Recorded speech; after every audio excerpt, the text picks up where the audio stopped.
অনেক অফিসারকে চাকরিচ্যুত করা হয়, কাউকে জেলে দেওয়া হয় এবং অনেকের ক্যারিয়ার ধ্বংস করে দেওয়া হয়। যে অফিসার জেনারেল হতে পারতো সে মেজর হিসেবে রিটায়ার করে চলে যায়।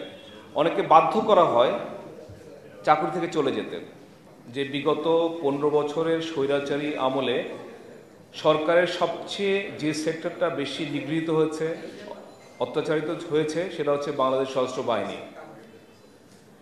যেটা শুরু হয়েছিল 2009 সালের 25শে ফেব্রুয়ারি পিলখানার যে ট্র্যাজেডি, সেটার মাধ্যমে যেদিন আমরা 57 জন অফিসার হারিয়েছিলাম। এবং আপনারা জানেন যে স্বৈরাচারী শেখ হাসিনার সরকার একটা বহিঃশত্রুর সাথে কোলাবোরেশনে এই ঘটনাটা ঘটিয়েছিল।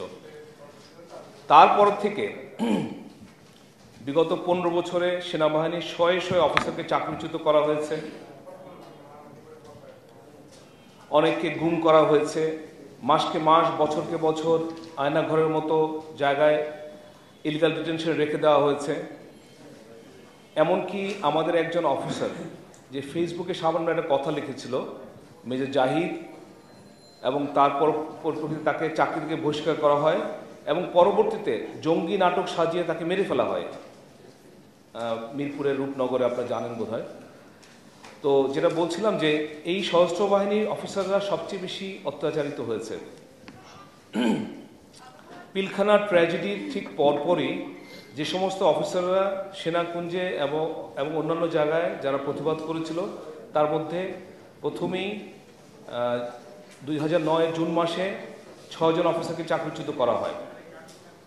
এখানে আমরা 3 জন আছি, আমি, শাহিদ এবং হাবিবা। এই 6 জনের মধ্যে 3 জন আছি এবং 3 মাসের মধ্যে আমাদের চাকরিচ্যুত করা হয়। তার পরবর্তীতে আরও কিছুদিন পরে 2009 নভেম্বরের দিকে 5 জন অফিসার, আপনারা জানেন যে commando officer, very spirited officers, এদেরকে তাপস মার্ডার কেসের বলে একটা সম্পূর্ণ সাজানো একটা ঘটনায় তাদেরকে ফাঁসিয়ে দেওয়া হয়। অনেকদিন তাদেরকে ডিজিএফআইয়ের আয়নাঘরে রেখে দেওয়া হয়, আর্মি ইন্টারোগেশন সেলে রেখে দেওয়া হয় এবং পরবর্তীতে সম্পূর্ণ সাজানো কোর্ট মার্শালে তাদেরকে 5 বছরের জেল দেওয়া হয়।